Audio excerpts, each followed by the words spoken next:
Welcome to the engineering webinar. So just for introductions, my name is Anna Martin. I'm an enrollment advisor at Acadia, so some of you might have met me before. For those of you who haven't, it's nice to virtually meet you. And I'm a recent Acadia grad. I was not in engineering, but I was in politics, and I loved my time at Acadia, and so hopefully you will too. So if you could just all introduce yourselves. Dr. Arnold. Yes, good afternoon, everybody. I'm Paul Arnold, Director of the School of Engineering at Acadia. I welcome everybody, those that are committed to the engineering program, or even those that are thinking about the program as a possible option. I'm hoping that the session this afternoon will be very useful, perhaps a little bit motivational, and also, particularly under the circumstances, perhaps calming and comforting as well, to answer some of your questions as September approaches. Thank you, Dr. Arnold. Karen? And hi, I'm Karen Roberts. I am the office admin for the engineering office, and hopefully I will be meeting you in September in person. You may have already received an email or two from me, just welcoming you to the program in the school. So hopefully we'll touch base and faces soon. Thank you. Lydia? I'm Lydia. I'm going into second year in the fall, so I'm just here to answer some questions and talk about the experiences that I had in the first year. Thank you, Lydia. Matt, if you'd like to introduce yourself. Hi, I'm Matt. I'm just finishing up my third year in mechanical engineering, and yeah, I hope to answer some questions for you guys. So great. Thank you all for joining us today and making this possible for our future students. So I will now pass it on to Dr. Arnold. Thanks, Anna. So again, welcome to everybody that is attending the webinar this afternoon. I'd like to, first of all, just give you a little bit of information regarding the school itself. The Ivan Curry School of Engineering is the note says there, the slide says, one of the oldest of the engineering schools in Canada. And they actually used to have a full engineering program where you would graduate from the school with a Bachelor of Engineering. But this was way back in the early 1900s, before the associated system was set up between the different schools in Dalhousie, and I'll speak to that in a couple of minutes. As far as professors go, within the school, we've got 4 full-time professors, myself, Dr. Mitchell, Dr. Rand, and Dr. Tango. We have a lecturer in Professor Buston, who is an expert in CAD work and design work. We have a lab instructor, Angelo Posterero, and he's great in terms of providing support in all different areas, but particularly electronics. He's a whiz in that area, and he's our go-to person in terms of technical support. Karen Roberts, you've already just met, and is our admin assistant, and she provides an unbelievable amount of support in terms of both student support and staff support in keeping things all glued together as much as possible. The school consists of about 160 students, and that number changes from year to year. Typically, our first year class is in the vicinity of about 65 to 75 or 80-ish on an annual basis. And we are hoping to get something in that vicinity this year, although, as Anna mentioned earlier, at this point, some of those students may be taking part in the program through distance and others may be on site. But it does give you, at least at this point, some options as far as whether you prefer to be on site or to run the program through distance. We've got 3 clubs within the school. Jenny Rand, Dr. Rand has put together, and this will be, I guess, the 3rd or 4th year that this has existed, the Ms. Engineering program. Miss Engineering Club, and that's for female engineering students. And typically new female engineering students are partnered with engineering students that have already been at Acadia for a couple of years to just provide a little bit of mentorship if required or if asked. And they also have some functions over the course of the year that involve leadership in terms of female engineering. We often will encourage or invite engineers, female engineers that are practicing engineers, to come back in and speak to the group in terms of their experiences. Engineering is still embarrassingly low in terms of female representation across the country. It's in around the high teens, and that's frankly embarrassing. It should obviously be closer to something in the order of 50%. And we're doing what we can to encourage female engineering students to succeed and to contribute as much, if not more, than their male counterparts. And so this is an effort in that regard.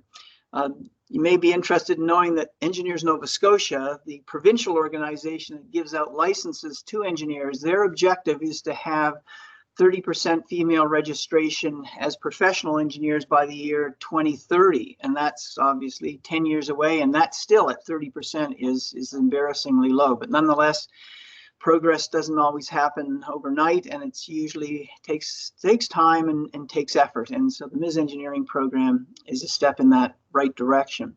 We also have a design club. Matt, who you met earlier, he's been a member of that club for the past couple of years, and that's an informal group where we encourage students to think outside the box in terms of their schooling and follow some of their interests and passions of a design nature that are effectively non-academic. Having said that, some of the work that's done in the design club can be brought into some of their courses from time to time, depending upon the nature of the projects.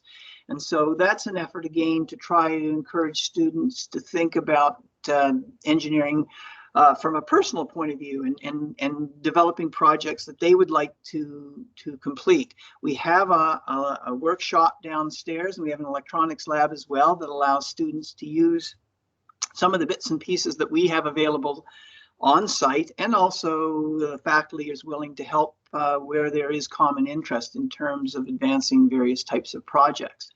And then the final group and organization that we have within the school is the Acadia Engineering Society. We encourage all of our engineering students to take part in that society.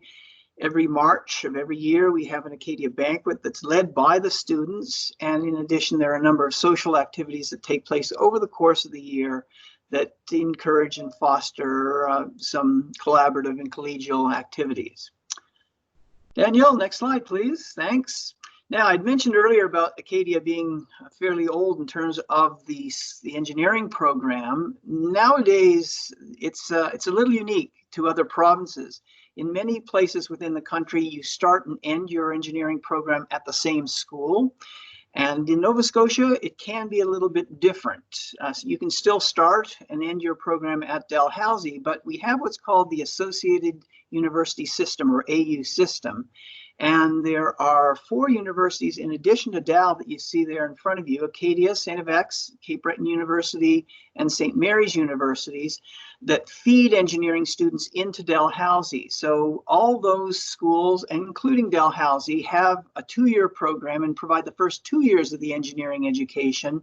And then if you're at Acadia, St. FX, Cape Breton, or St. Mary's, you then have the option of moving on to Dalhousie, which most of our students do, to finish off the last 2 years of their 4 years of education. Having said that, some of our students in the past have gone to other schools in Dalhousie that have full-blown engineering degrees. And if you're thinking of going to another university other than Dalhousie, it's probably best to let us know that early on in your program at Acadia, simply because it allows us the opportunity to advise you on courses to take to make sure that if you do transfer to a school other than Dalhousie, you'll maximize the number of credits. The relationship we have with Dalhousie is completely seamless in that every course that you take in the engineering program is recognized at Dalhousie and is identical effectively to the courses that any student at Dalhousie is taking in their first 2 years as well. So it's important to be aware that there's no problem in terms of the transfer of credits, provided you make sure that you're following the regular curriculum that we would advise you to take. Next slide, Danielle. So I'd mentioned a minute ago about the first 2 years of the engineering program being offered at Acadia and the other associated universities. Now, we also have a second program that you may want to consider as well. And it's important to realize before I say anything else on this, that you don't have to make a decision with respect to which program you're in at Acadia until the end of your first term, typically in around December of this year, 2020. But I'd just like to let everybody know that there is a bit of a distinction, and some of you that are listening may not have realized when you were signing up when you're registering at Acadia, if you were in the right engineering program. So just step back for a second. I'd mentioned that when you're at Acadia and you are taking an engineering courses towards an engineering degree, you're taking the first 2 years of the engineering program, and those first 2 years are covered in the program on the left side of the slide called the Certificate of Applied Science. And that requires you to take 23 courses over 2 years. And as mentioned before, it's a fairly well-structured program in that you don't have a lot of choice as far as the courses you have to take. And it's identical pretty well across the board throughout the country. When you're in an engineering program, you don't have a lot of options in terms of electives if you're in just the regular 4-year engineering program. So you take your 23 courses at Acadia, and then you carry on in Dalhousie and you finish off another 23 there in 2 years. So overall, you have 4 academic terms at Acadia, 4 academic terms at Dalhousie, and you've completed, what would it be, 46 courses over that time period.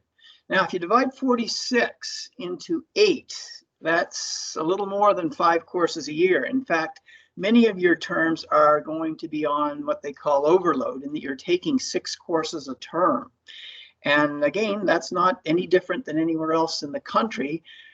The engineering program is a rigorous program, but it can be a very enjoyable and rewarding program as well. And in my opinion, it's probably the best bang for the buck in terms of your investment, in terms of getting out with a professional designation in 4 academic years. And you will find that it can be challenging at times, but also can be very, very rewarding. So that's the certificate side of things.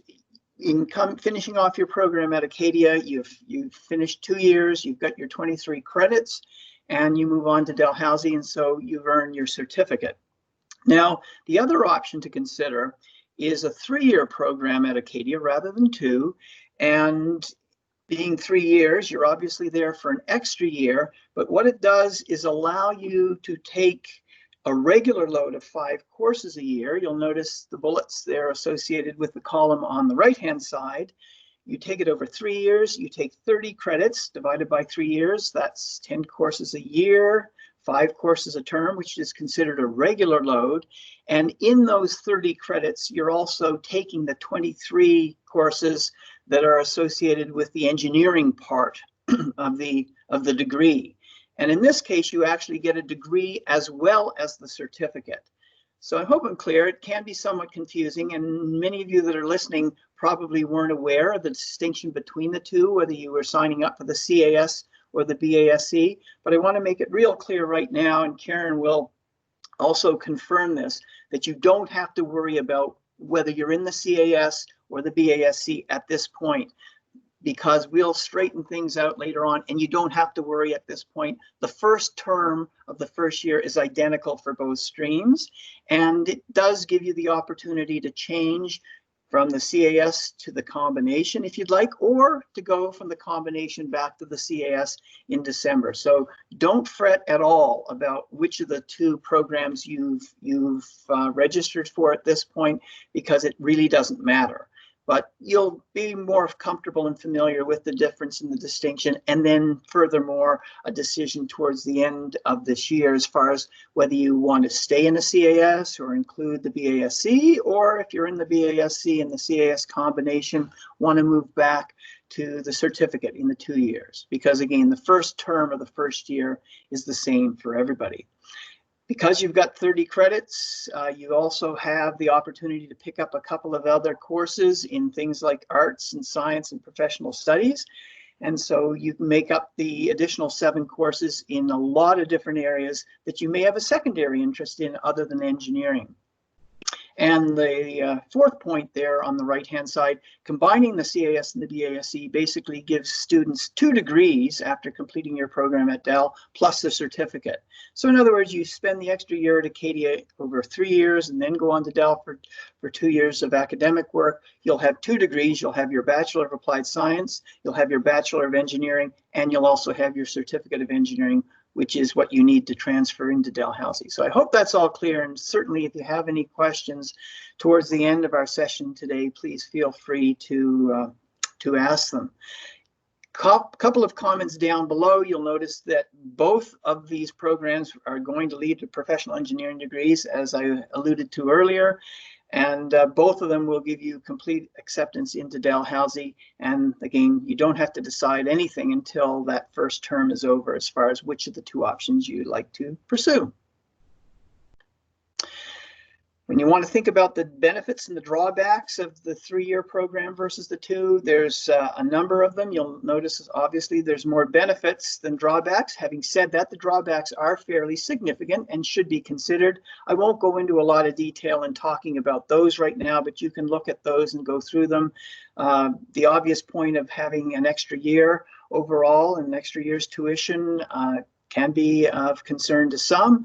In most cases, or students with scholarships, that's not as much of an issue, simply because if you have a scholarship that's renewable, it's also recognized in your 3rd year at Acadia. And on the positive side of things, there's a lot of good things about spreading out your load over 3 years rather than 2 in terms of your academic performance and your general enjoyment of life at university, because that extra course can add a fair amount of load into a typical program. But nonetheless, the lists are there for you to take a look at. Now, what would a first-year course program look like at Acadia in terms of the engineering? This is what we've got, at least at this point. Things may still change a little bit depending upon how things go over the next couple of months in terms of acceptability onto campus. But your engineering courses are called APSc courses. So those courses that you see at the top of those 2 lists, the APSc, that stands for applied science. Another word for engineering is applied science in some cases. And so anytime you see APSc, that would be an engineering course. ENG courses are typically English courses, and that's the distinction between the 2. So when you're looking at the 2 terms, the first term has 2 engineering courses and 3 general science or math courses. And your second term has, again, 2 more engineering courses, and then the follow-up course in terms of math, in terms of chemistry, and then in terms of physics. And then there's an additional math course that I'll speak about in a second. So typically, as you're coming out of high school, you'll have your math, chemistry, and physics, grade 12 level, and you will find that, and later on Lydia and Matt perhaps can attest to this, you'll find that the first couple of months of math, chemistry, and physics is to some extent a review of what you've done in high school. Mind you, it'll be at a faster pace. And it's not until you get into the latter part of that first term and then into the second term that you really get a lot of material that you would consider new. The engineering courses, I think, across the board would be considered new because in most cases high schools don't have engineering courses. But nonetheless, we do start with the presumption that most students are coming in with next to no understanding of the subject matter in the engineering courses, and we work right from ground zero in that regard. I mentioned a minute ago about that 6th course in the second term, that math course that you see down there, 1323 matrix algebra. Do you remember I mentioned a minute ago about students having to take 6 courses a term for some of their terms at Acadia and Dalhousie if they're in the regular program, the certificate program. This would be the 6th course that you would take if you're in that certificate program, the 23 course 2-year CAS. You'd take that extra course in the second term, and then you would take a 6th course in your first and second term for your final year at Acadia before you moved on to Dow. And that's the note at the bottom of that slide that you see, students taking the 3-year combination of Bachelor of Applied Science and your certificate. If that's the combination, you're advised to drop that Math 1323 and pick it up in your second year, where you'll have the opportunity to do that in the flexibility. So that's why I was saying earlier, when you make a decision between whether you want to stay in the 2-year certificate or the combination bachelor and certificate 3-year program, that you have to wait until, or you can wait until the end of the first term, because regardless, your first term is the same 5 courses, regardless of which program you're in. Now, we've got a few twists this year, more than one, in fact. Now, many of you will have been alerted to the fact that one of our courses that's offered in the second term, Danielle, could you just go back for a second to the previous slide? I'd just like to point out, you'll notice in the second term, the second course down in the second term, APSC 1413, that's a second term course that will be normally offered this coming winter term, starting in December. But students will have the opportunity to take that course over the summer with Dr. Rand. Now, if you could move it again forward, Danielle, thanks. And that's what we're identifying as the second bullet down, the APSC 1413 computer programming. So that's a required course that will be necessary for engineering students to take in their second term. It's going to be run from June 22nd to July 10th. If you're interested in, and many of you or some of you perhaps have already registered for that course for the summer, it's going to be effectively identical to the course that's going to be offered in the winter term, and the course still will be offered in the winter term for those of you who aren't taking it this summer, but it does give you the opportunity, particularly if you have the time, to consider getting one of your credit courses out of the way to lighten up your load in the winter term, and to do it over a condensed period of time. That's going to be only about 3 weeks or so. So you have to be prepared to dedicate a fair amount of time to it over that period, but nonetheless, it will be an opportunity to get that one out of the way. Now, for students that are a little bit concerned about the support and the knowledge that they would have gained over the last couple of months as school has wound down in a rather unpredictable way, there are a couple of opportunities to consider in terms of making sure your skills are up at a university level for acceptance in terms of math and possibly chemistry. There's a course called Math 0120, Advanced Pre-University Math. It's a course that's available through Acadia online. You don't get a credit for that one, but if you are concerned about your math capacity leading up to university, it may not be a bad idea to consider taking that course that will allow you a little more comfort starting September and making sure that your math skills are up to par. We have found from time to time that in any area in terms of high school education, it's the math skills that in some cases are found a little lacking, and it may not be a bad idea, particularly this year, for those of you who are a little concerned about your math skills to consider taking that course ahead of time. Now, there is also an equivalent course in chemistry that is being developed. As far as I know, it hasn't been officially launched yet, and I would think that it would be offered in July and August over the coming couple of months. Again, it's not a credit course, but it would provide students that are concerned about their chemistry skills to give them some comfort as they start September. So there's 3 considerations that you may want to think about, and we can certainly answer any questions regarding those, or as many as we know the answers to, at least at this point, in a couple of minutes. Now, this is a slide that I'm just giving you a little bit of incentive to think about at this point. The engineering program at Dalhousie offers engineering courses at a bachelor's level in 7 different areas: chemical engineering, civil engineering, environmental, electrical, industrial, mechanical, and mineral resources or mining. Many of the big universities throughout the country require you to declare which of these disciplines that you want to take as of the first term of the first year. And at Acadia and the other universities within the associated university system, this isn't the case. You have the opportunity to take a full year at least, if not more, of courses before you have to make a decision as far as which discipline you'd like to pursue. And the reality is, coming out of high school, most of you, unless you have an engineer in the family, wouldn't be terribly familiar about what an environmental engineer does, or the difference between an electrical engineer and a mechanical engineer, for instance. And so the first year gives you the opportunity to a couple of our courses to get a feel for what a chemical engineer does, or what an electrical engineer typically would work for, or company they would work for. And it gives you the opportunity to get some idea.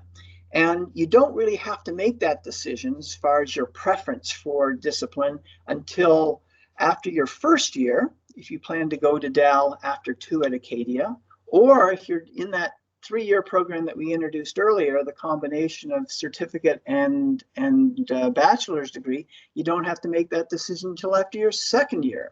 So there is lots of opportunity to think about it, to get access to some of the resources associated with these different disciplines, and meet some of the engineers that we will invite in from time to time that will be speaking to you, that can explain a little bit more about their history and going through their academic program and then into their professional work as well. So it does give you a little bit of opportunity still to think about that. But at this point, you may start thinking. I've always suggested that when students are a little unsure about which discipline they'd like to pursue, try to think about the kind of company that you'd like to work for, or the area that you'd like to work in, whether it would be governmental in terms of regulatory work, or if it would be consulting work, or if it would be process-related work where you're on a shop floor.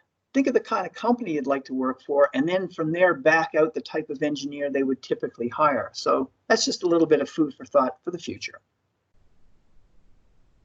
Now, to give you an idea on some of the companies that some of our recent graduates are employed with, this is just a list. I won't read them all out, but you can see they range in terms of their nature, from resource to consulting to research to academia. But there's all kinds of different companies. And the reality is, in most cases, most large companies have some sort of engineering support associated with them on site, and many of the smaller ones will often be hiring engineers from time to time to assist them. But this just gives you an idea on some of the companies that have hired some of the engineers from Acadia over the last little while. By the way, we're trying to develop a network of Acadia engineering graduates as well, to allow them to come back to Acadia from time to time to speak to you, because oftentimes that's far more interesting sometimes than listening to a thermal lecture and thinking about some of the ideas and experiences that some of the graduates have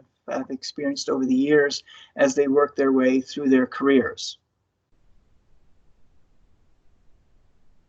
Now, a little bit of support, I guess, in terms of what to think about as far as becoming a successful engineering student.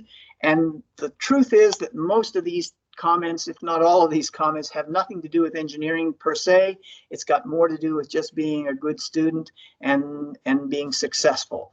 But obviously, it's important as you get your resources, it's important to make sure you read them all as you get them, as you receive them, in order to understand how things go. Familiarizing yourself with the system that we use on site called Acorn, which is the course delivery system that we use. Again, don't have to worry about any of this until you start into the program, but these are just little bits and pieces that may provide you with a little bit of assistance. Attending class goes without saying. The good news of being at university is you've got complete control of your time. The bad news is you've got complete control of your time. So you have to be aware that it still is going to take effort. And I had mentioned earlier about math, physics, and chemistry being fairly similar in the first couple of weeks as they were to high school. And it can lull you into a false sense of security. So you have to be aware that the pace will pick up and the content will accelerate over the term. And it's important to attend class right from the start and get into good habits early on. Fourth point there about planning ahead, being organized is a very important part of your success, not only at school, but anywhere else as well, in making sure that you plan and that you allocate enough time to finish the tasks that you plan to complete. Sitting up front is not a bad idea. It's always mentioned. It's important that you are attentive, that you are engaged as you can, and can also interact with the lecturers as well. And that's a small point, but it's worth mentioning. Reading the emails, Karen will send out emails from time to time. It's important that anything from acadiau.ca is looked at. And we will be informing you, particularly right now over the next couple of months. It's important to keep abreast of what's going on in terms of developments on campus to give you some opportunity to respond and avoid last minute concerns that you may have. Another important point about Acadia is that one thing that we try to impress upon everyone is the fact that being a smaller school, we have the opportunity to get to know you far quicker. And also classes are fairly small, and that helps in terms of keeping that student-teacher ratio fairly low. But the math, the physics, and the chemistry departments also have help centers, which are stations that are being and events that are held on a regular basis, a couple of times a week in a lot of cases, outside of class hours, that give students the opportunity to come in for extra help from time to time as well.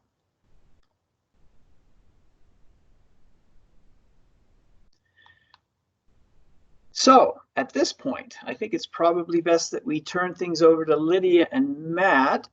We typically put up a few questions that may be in your heads at this point regarding the program at Acadia. You'll notice a couple of slides over on the right, or a couple of pictures over on the right hand of that slide.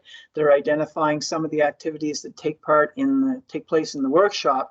The first couple of pictures on the first slide that we had in this presentation are posters that are done. One course that's offered in the second year, at Acadia is called Design 2, where students actually have to design and then go and build something that a group of students, like-minded students, have thought of, and gives students an opportunity to actually get down into a shop, first of all, come up with a design, and then follow through on that design in terms of actually developing a prototype that would be working. So here's a bunch of questions that are out there, and maybe we'll turn things over to Matt and Lydia. Maybe Matt, you want to take two of those questions and then turn it over to Lydia to handle the other two at this point? Yeah, sure. So the first one, what's life like at Acadia in Wolfville? It's hard to say for me because I've lived here for probably close to 17 years now. But it's a really nice, like, small town environment. Beautiful, like, views everywhere. Yeah, outside of that, I'd say that pretty well sums it up. If you kind of like a small town environment, I'd say we can't do better than Wolfville. Favorite aspect about my area of study? It's very hands-on, practical. From what I've seen, it seems to have a lot of, I guess, applications in other fields. So even if you're interested in another field of science or even outside of science, chances are there's some way that engineering can apply to that.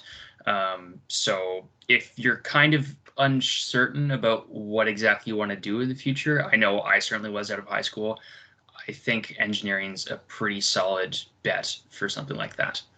And interrupt for a second, Matt. Which discipline? Just let them know. I'm mechanical. Mechanical, yeah. Perfect. I'll turn it over to Lydia there. For being interested in the program, one of the things that I like the most is the opportunity to do lots of projects where you get to pick exactly what you wanted to work on and develop ideas that you had. I also liked the close relationship that you can build. You can become friends with the profs and everything. So it's good to be able to have more contact time with your profs. And in terms of a single thing I wish I'd known, I think for me, as like a female student, everybody always, as Dr. Arnold already mentioned, there's a lot more male students, and everybody warns you about that. And it's still a little shocking when you go in, but I think the Ms. Engineering group was something that I didn't think about too much before joining, and I realized after I showed up to that first meeting that it was actually a really great opportunity for establishing other female role models, especially amongst your peers, which is important for feeling connected to the engineering community. So I think that for the female perspective was something that I wish had been established a little more strongly, but I guess it's already been mentioned today. Thanks, Lydia. A comment also I might add that both Lydia and Matt are employed this summer by faculty in the engineering school at Acadia, and it does give us the opportunity to seek out students who are very successful on the academic side, having seen them for a couple of months on that side of things, and give them the opportunity to do some work for us on the research side of things. And oftentimes, unfortunately, engineering students after their first year or even after their second year, in a lot of cases, are underemployed in terms of opportunities. And it's not until you get to Dalhousie that you have the opportunity of getting co-op jobs. And that's the same for Dalhousie students as well. Dalhousie students in their first couple of years have to wait until they finish off and are at Dalhousie for their latter years before they're eligible for co-op too. So it is unfortunate that most engineering students are underemployed. They're often selling shoes or flipping burgers during their summers after their first and second year. And so oftentimes having the opportunity to do some engineering research related work has certain benefits in terms of the resume.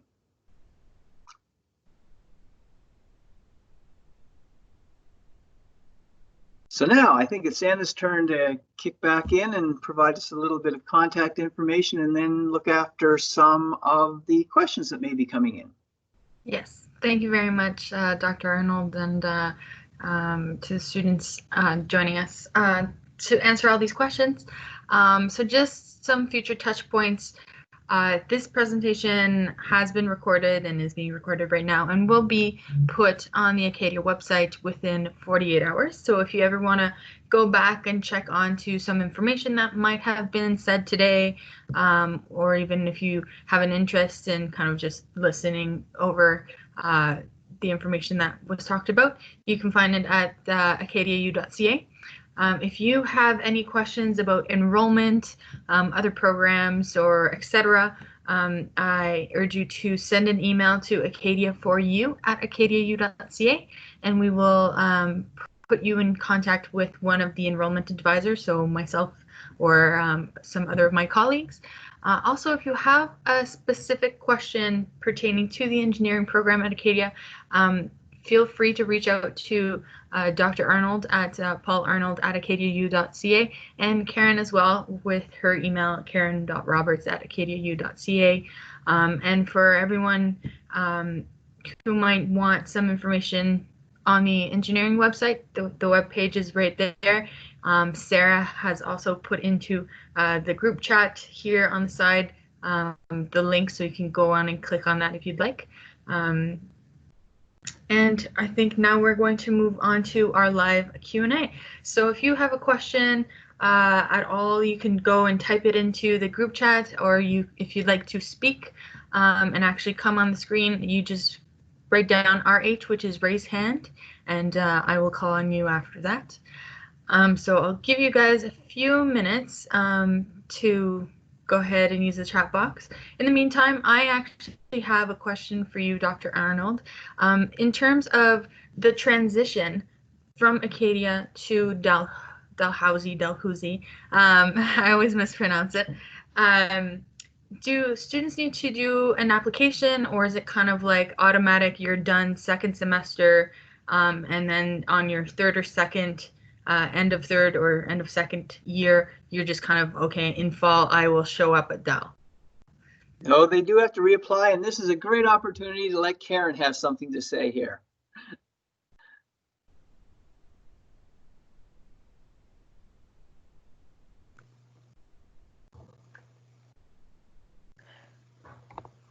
Yeah, so as Dr. Arnold was saying, if you're in the CAS program at the end of your first year, if you're in the combined program at the end of your second year, you apply to Dalhousie for a placeholder position.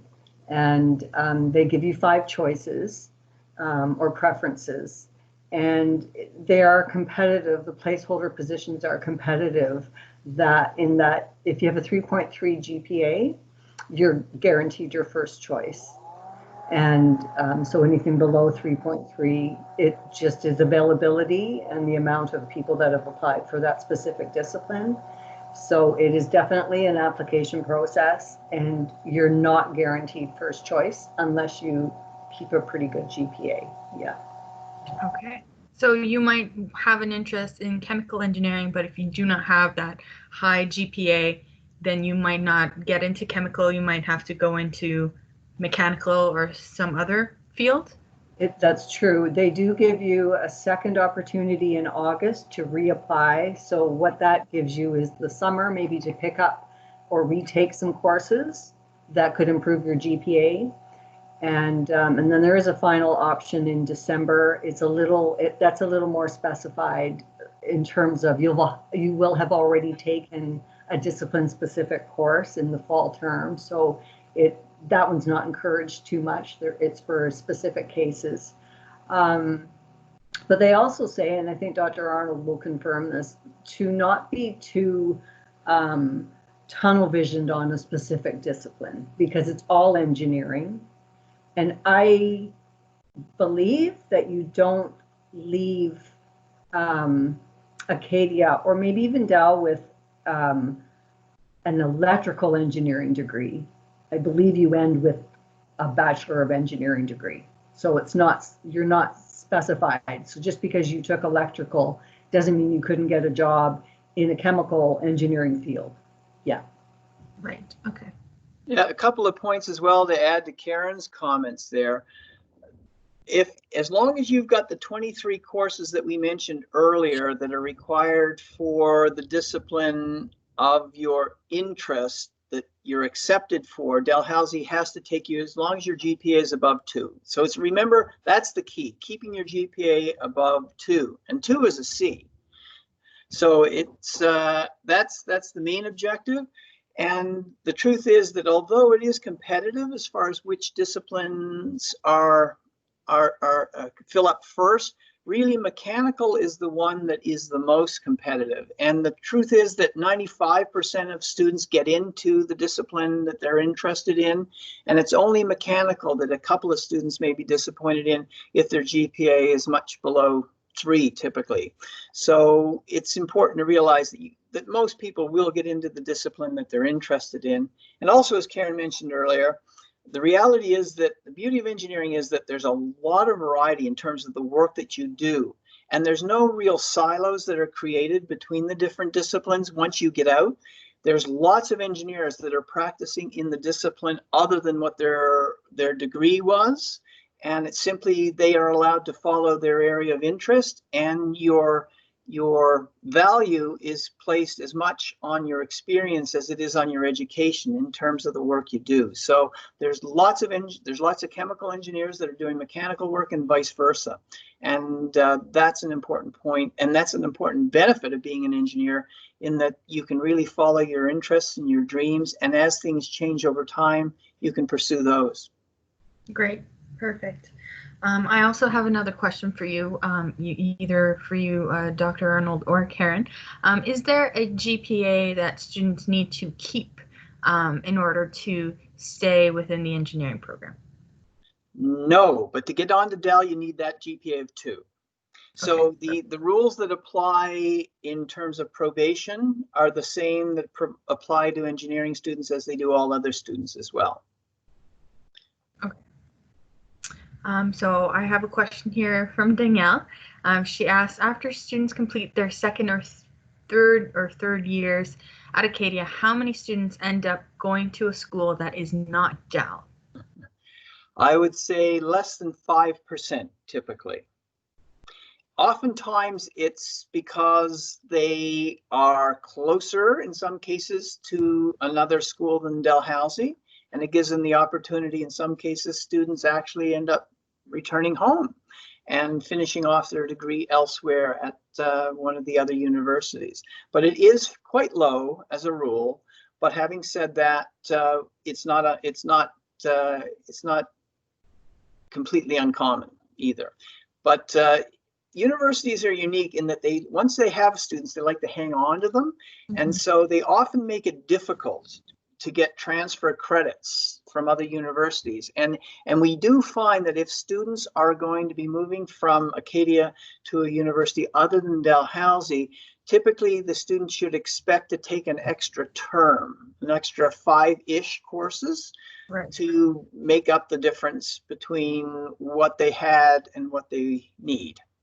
Right. Great. Thank you so much. There's a question about credit transfers. So I'm a transfer student with transfer credits for most of the first year courses and a couple from the second year. Can I take some courses from first year and some from second year? Yes, I'd say I'll say that cautiously. Acadia will accept all transfer credits from other university engineering schools, all first year credits, as completely acceptable, provided that they more or less match the courses that we offer. And the truth is, Anna, that the first year of engineering is very similar to the first year of a general science program as well, in that there's 2 math courses, 2 physics courses, and 2 chemistry courses. So no matter which university you go to elsewhere, you're going to get credit for those right off the bat. And then depending upon the sequencing of courses, you'll usually get credit for other engineering courses that you've taken in that first year as well. Great. And if there are any questions that people have as far as transfer credits go, we run that through our registrar. So you can just let the registrar know that you're interested in engineering. You've got a number of courses that you may be interested in having transferred. And we try to filter them through the registrar. And then oftentimes I'll be asked, depending upon the nature of the course and the program, whether it's acceptable or not. But we've got already an inventory developed from different universities and colleges elsewhere in the world as far as what's acceptable and what is not. I'll also encourage at this moment, perhaps students, that if you are a little bit shy about asking questions, feel free to ask them. Right from day one in our courses, we're trying to always convince students not to be too self-conscious and to see if you can screw up enough courage to ask the question. It's not hard, it's painless, and perhaps you'll get an answer that will be satisfactory. Yeah, that's exactly what we're here for today. So can I just touch on that one that Mohammed just gave, that question, because his second question was, can I take some courses from the first year and some from the second year? Just to be clear, Mohammed, there might be an overlap, so you might, or time conflict with some of the first year courses and the second year courses, which undoubtedly there will be a time conflict. Yeah. So may not be possible. And having said that, though, one of the benefits this year of the fall term is such that there's going to be a lot more fluidity associated with scheduling. And so in some cases, as Karen said, there may be direct conflicts that you just can't do it. We try to, if at all possible, allow you to take first and second year courses if there's any way possible, in terms of moving you to a different section that doesn't interfere, for instance. But the other reality this year is that there's going to be less conformity in terms of scheduling anyway. And so the chances of being able to take a first and a second year course at the same time, as long as one is not a prerequisite that's for the other one, may be higher because of this. Perfect. So we do have another question here from David. What laptop would you recommend for the program? Karen, do you have the answer to that one specifically? The standard answer these days?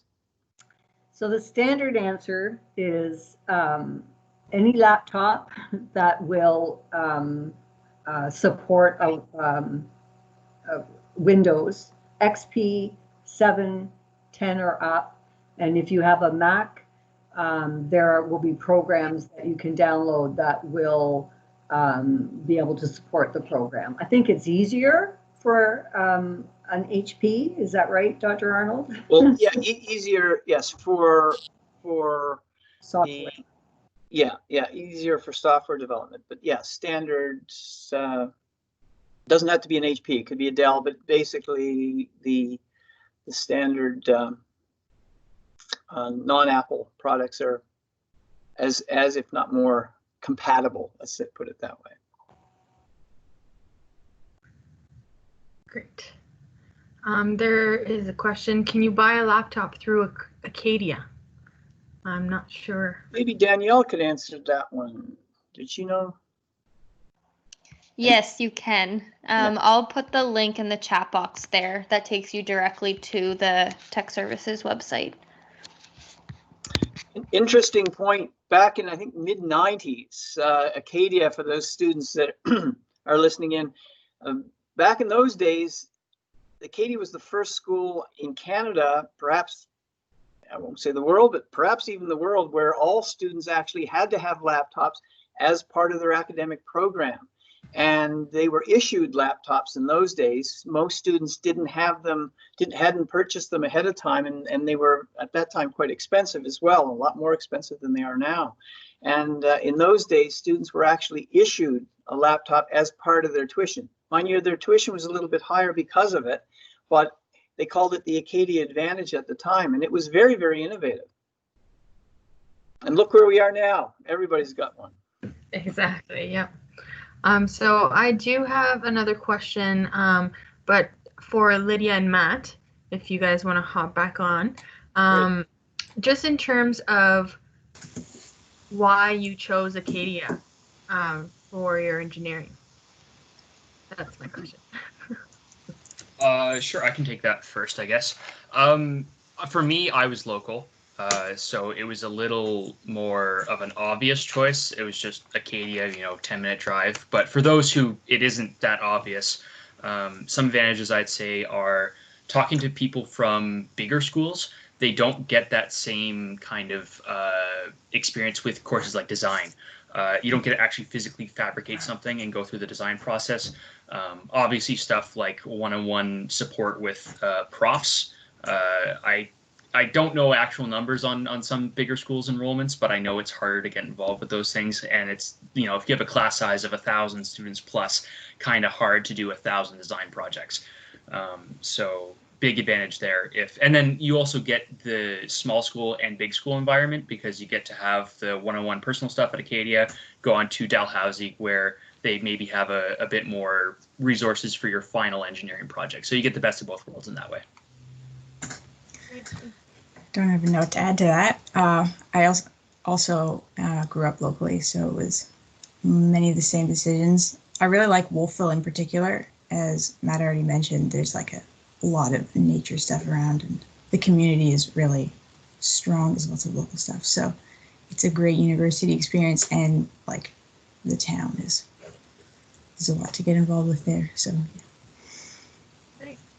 I've got a funny little anecdotal story about big schools. A couple of years back, I was on sabbatical and I was out at the U of A, and I was teaching in a thermo course there. One section, 150 students, and there were 4 sections being offered at the same time out there. So you got 600 students.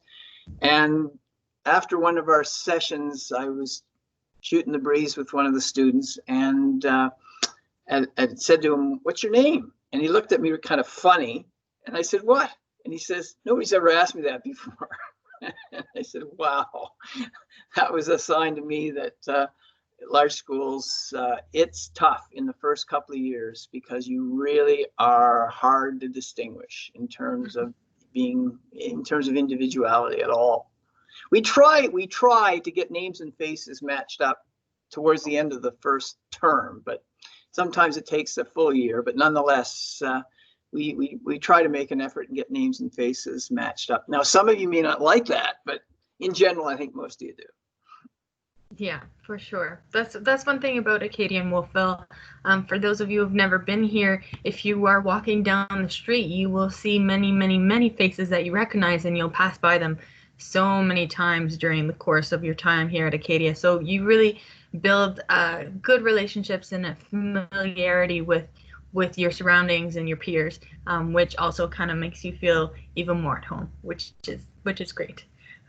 We do, however, have a question asking what would be the main units in chemistry? The main unit? Units, yes. So like topics covered, I'm assuming?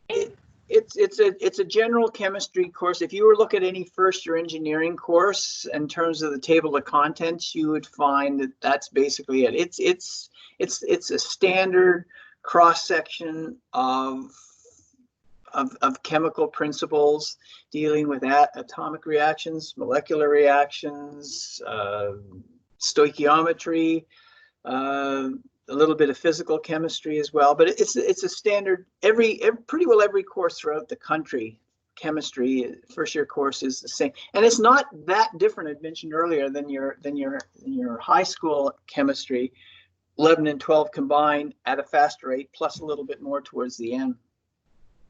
Great, perfect.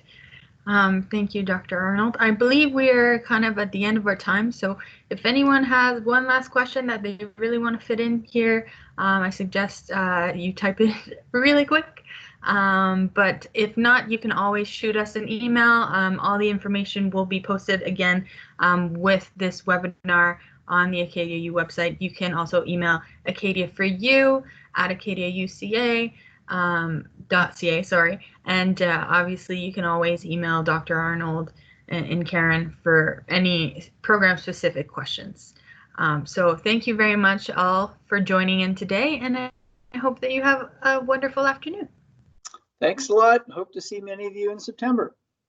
Bye now. Bye.